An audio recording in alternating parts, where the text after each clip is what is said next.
It's one of the most scenic locations on the Subaru National Road Series calendar. However, the Jayco Tour of Tasmania is traditionally one of the toughest and a proving ground for future stars. From the last 16 editions, 8 previous winners have gone on to race in the World Tour, including two-time winner and Tour de France champion Cadel Evans. Last year's winner Patrick Bevan is a late withdrawal from this year's event, suffering from tendinitis in his knee. However, he holds an almost unassailable 43-point lead to African Wildlife Safari's Michael Schweitzer. Bevan's Avanti teammate Joe Cooper sits third, only 3 points further back. 3 rising stars to watch out for are Keegan Girdleston, Lucas Hamilton and Dylan Sunderland, as their climbing ability may test the peloton.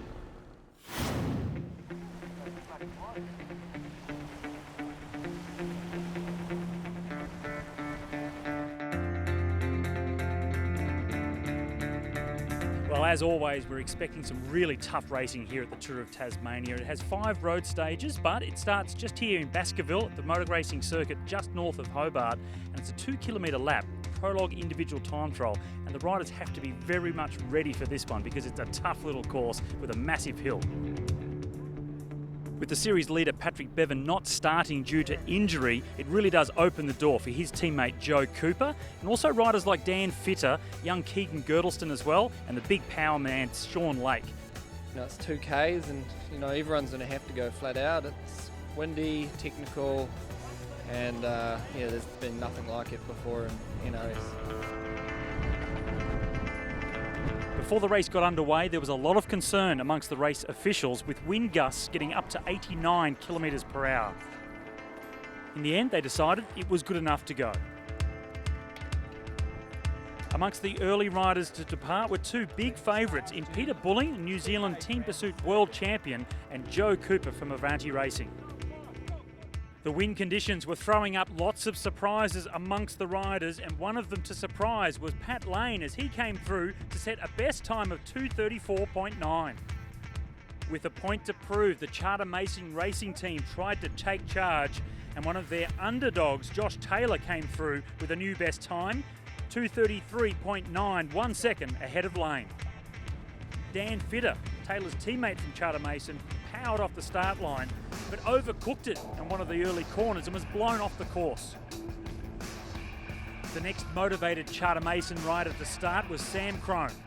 Crone was surviving the wind well as he motored around the circuit, and when he came through to the finish line, it was a new best time of 2:33. The next of the Charter Mason riders to start was Ben Hill, and he powered away from the start line and looked to be handling the blustery conditions well. I talked to a couple of the boys who were talking about conserving up that steep hill and stuff, and then Cromie came back and said, "No, you just got to go hard the whole way." So I did that, and it worked out. As the time ticked down, it looked as if Ben Hill was going to post the best time, 6 seconds faster than his teammate Sam Crone. The only rider left to finish now with the chance of beating Ben Hill was Brad Evans, and it was going to be close, but as he came down the finishing straight, he hit the tape in 2:32, 5 seconds slower than the 2:27 of Hill. Now we're going to have to leave this from start to finish. Yeah, we had a quick chat with Damo just then in the team car, and he was super happy with how the team performed. So he's really given us the big G out for the rest of the tour. So hopefully we can keep the run going. The first wearer of the yellow jersey of the Jayco Tour of Tasmania is Ben Hill from Charter Mason, in front of Brad Evans from Pats Veg, and Hill's teammate Sam Crone in third.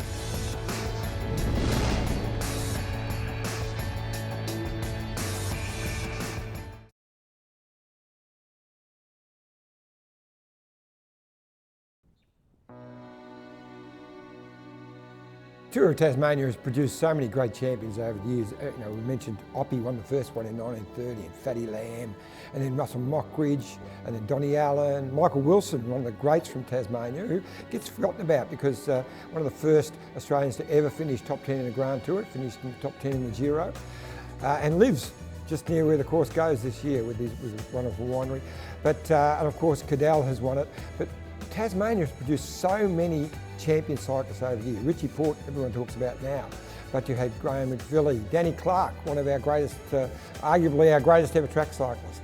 And I can remember in one of the tours that I ran back in 2000, Danny rode, he was 50 that year and won a stage and finished I think 12th overall, and sang the closing song on at the presentation. But so many great champions, and I don't know whether it's caused from the magnificent terrain. I know little town of Georgetown's produced about 8 world-class cyclists, so it's pretty special.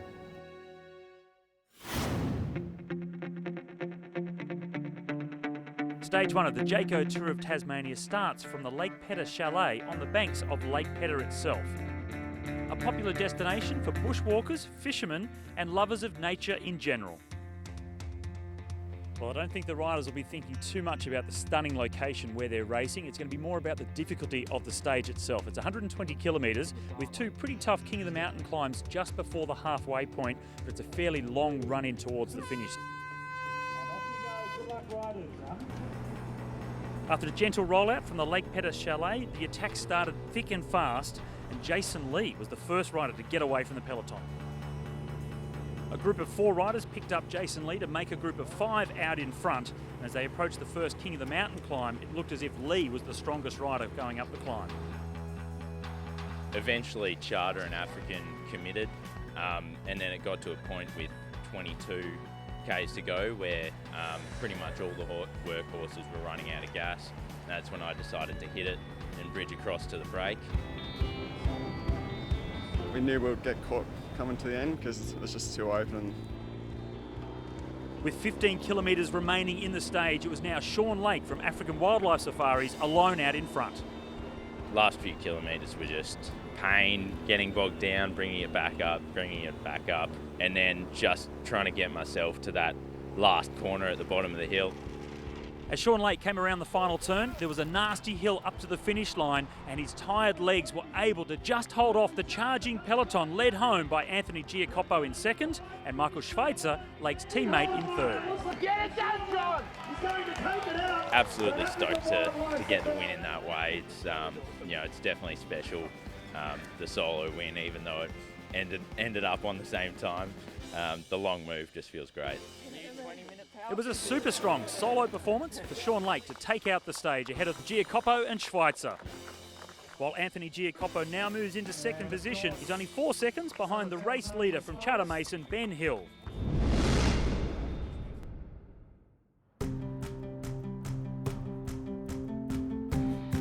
Devonport is in the heart of the Cradle Coast region of Tasmania. Located on the banks of the Mersey River, it's a perfect place for a holiday or a bike race. And just up the road is stage 2 of the Jayco Tour of Tasmania, 106 kilometres from Ulverston to Penguin.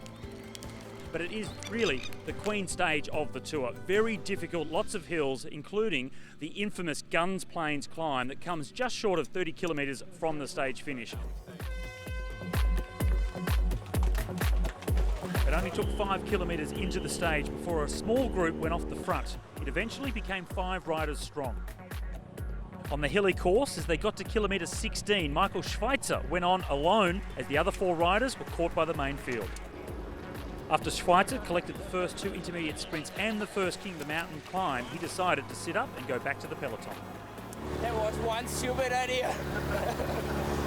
Peloton all back together, 3 riders thought they'd get an advantage over the main field. Liam White, Nathan Elliott and Sam Burston went on the attack. Almost as soon as they came onto the climb, the gap started to evaporate, and it was Lucas Hamilton and Mark O'Brien attacking from the main field. With Hamilton forcing the tempo on the front, tour leader Ben Hill was starting to struggle behind. He had his teammate Keegan Girdleston there to try and help him over the top of the hill. Just find it in yourself. You tell me what to do. I sort of just rode my own tempo to the top. I wanted the 3-second bonus at the top. And over the top, we both sort of got together and talked about what we were going to do, and then went ahead with our plan coming into the run into the finish. The 2 leaders worked well together, but they couldn't stretch the lead to more than 25 seconds as the chasing group were mowing them down. Ben Hill and a few of his teammates got back on, so we were swamped a wee bit there. I still backed myself for the sprint. As they came around the final turn, Robbie Hucker from Pat's Veg was doing the lead out, and in the sprint to the line. Joe Cooper came over the top of Hucker to finish second, but it was Brad Evans, Hucker's teammate, that came away with the stage win. Brad Evans from Pat's bench, Joe Cooper in second. Robbie gave me a great lead out and just took it on the inside and yeah, powered away. It was another Subaru National Road Series stage victory to Brad Evans ahead of Joe Cooper and Evans' teammate Robbie Hucker. African Wildlife Safari's German sprinter Michael Schweitzer's solo performance on the stage claimed him the sprinter's jersey. A great climbing performance from Lucas Hamilton from the VIS Jayco Apollo team sees him now in the King of the Mountains jersey. After picking up bonus seconds on the stage finish, Brad Evans is now the new race leader.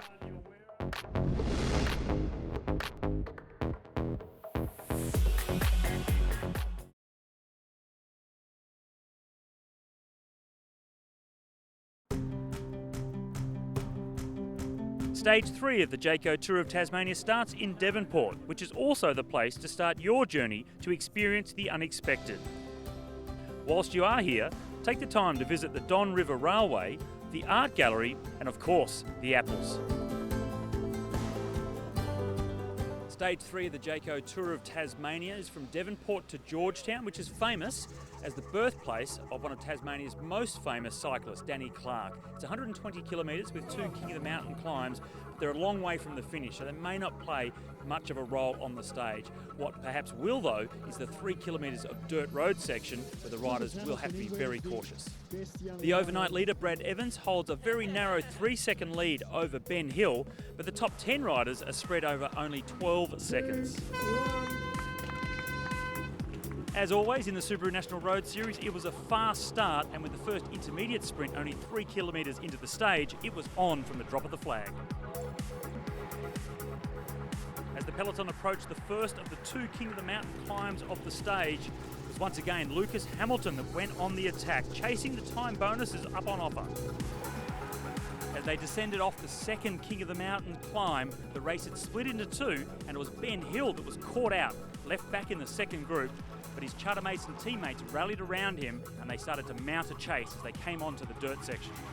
We didn't panic, we just gave it all we could across the dirt there and managed to shut the gap down even more, and we got across, which thankfully saved our team's class and saved our tour again. As the peloton eased, 3 riders decided to go off the front. They came across the Batman Bridge and around and up onto the East Tamar Highway. The gap was out to 1 minute and 50 seconds, and Morgan Smith had a plan. When they started riding it back, we started pushing up the tempo, and it come down to 30 seconds, up to 40, down to 20, and we held on until about just under 10k to go until it come back for a bunch of kicks. So. They came around the final turn, and African Wildlife Safaris were setting up their fast man, Michael Schweitzer, and he hit out with 300 metres to go, but Dan Fitter was able to come on the inside of him and sprint through for a great stage victory. Is he going to take it out as they hit the line? It's tight. Just in the last few hundred metres of the race, I got a big run out, and I was just so lucky that there was the gap up the inside towards the barriers and it didn't get closed, and I just got a perfect run down the inside to claim the victory over Schweitzer on the line. It was a very close win. After an exciting stage, it was the local man Wes Salzberger third, just behind Michael Schweitzer, and winning the stage was Dan Fitter. Once the dust had settled and all the times had been calculated, we had a new race leader in Ben Hill, only 0.3 of a second ahead of Brad Evans.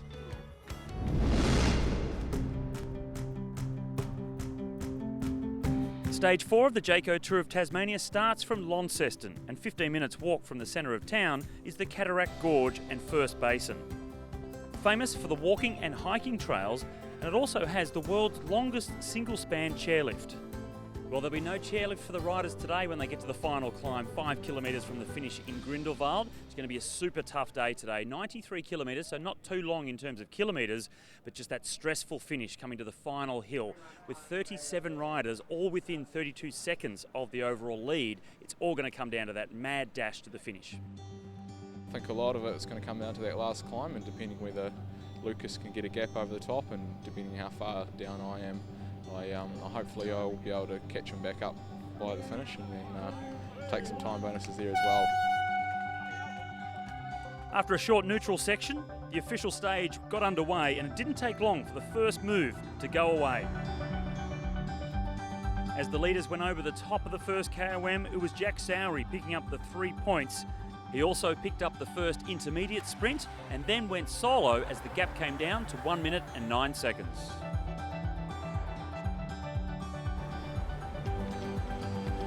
As the peloton turned onto the windy road along the Tamar River, Charter Mason turned the heat up on the peloton and it became frantic. It was all back together when they came to the second intermediate sprint. Anthony Giacopo picked up the 3 seconds on offer and Ben Hill picked up 1 second for third, and he was hoping that would be enough to keep him in the race lead at the end of the stage. At 5 kilometres to go, the peloton came onto the final climb, and it was the Jayco VIS team that went straight to the front to try and set up their man Lucas Hamilton to go on the attack. Hamilton then picked his moment, attacking the group and powered away up the climb, picking up the 3 bonus seconds on offer, and not long behind him was Dylan Sunderland chasing him down. We reconned this yesterday and I picked the point where I wanted to hit off the front, and I'd done that and it worked. Crossed the gap to Lucas and sort of cat and moused a bit, then hit him again because I knew he was under the pump being off the front since the top of the KOM, and yeah, it just worked. Not daring to look over his shoulder, the youngster Dylan Sunderland from AMR Racing powered across the line just ahead of Brad Evans and Sean Lake.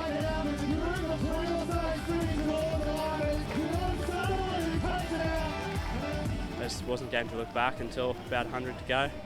I realised I had a decent gap to set up and put the hands in there.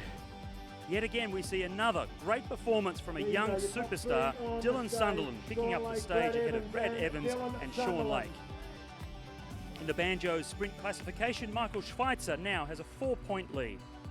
With no climbs on the final stage, Lucas Hamilton has now wrapped up the Crank and Grind Climbers Championship. AMR Renault Racing's Dylan Sunderland now holds on to the young rider classification, and he also moves up to equal second in the overall classification, 4 seconds behind Evans. With Brad Evans now in the yellow jersey, it will all come down to the final stage and the final sprint of the Jayco Tour of Tasmania to see who goes out the overall winner. Getting the locals involved, one of the features at the finish at Georgetown was the kids' decorative bike competition. Kaya McIntosh took out the 4 to 5 age group for the girls, Zachary Jackson picked up the 4 to 5 boys, while Lily Jarman picked up the 6 to 9 girls competition, and Jordan Lang took out the 6 to 9 aged boys comp. Just as excited were the parents watching over perhaps the future of the Subaru National Road Series peloton.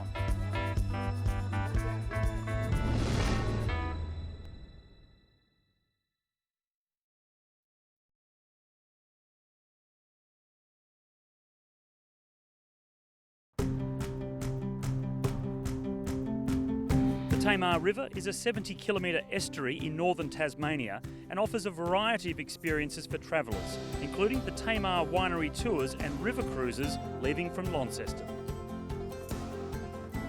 Just south of Launceston is the Symmons Plains Motor Racing Circuit, which is the scene for the final stage of the Jayco Tour of Tasmania. They'll be doing 20 laps of the 2.4 kilometre circuit for 48 kilometres in total, and there are time bonuses only on the stage finish of 6, 4, 2 and 1 seconds, and with a narrow 4-second gap that Brad Evans has over the 2 riders right behind him in Dylan Sunderland and Ben Hill, it's going to come right down to that final sprint.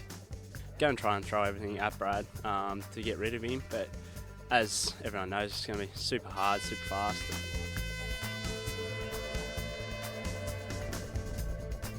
A regular stop for the V8 Supercars circuit, the cyclists this time were enjoying the fast-flowing course.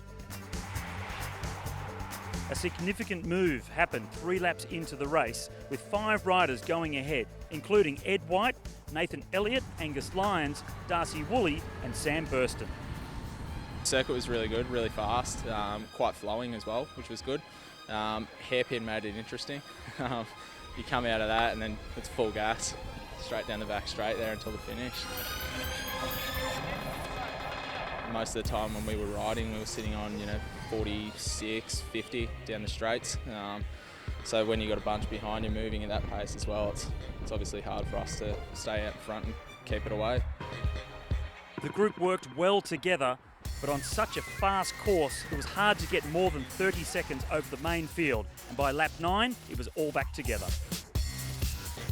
Brad Evans himself was very attentive, and he went into some moves a couple of times to cover it up, and when he wasn't there, his teammates were there to protect him and his lead.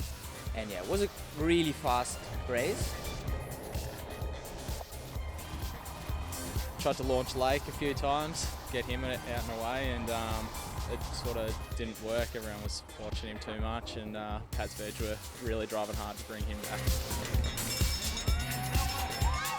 With 1 lap to go of the 20-lap race, it was all back together, and the teams were now trying to get organised to start the lead-out for their sprinters. So then after Sean did his attempt and it didn't work, he committed to lead me out with Alex and all the other guys. And they took me first around that last corner, and it worked out just as we planned it.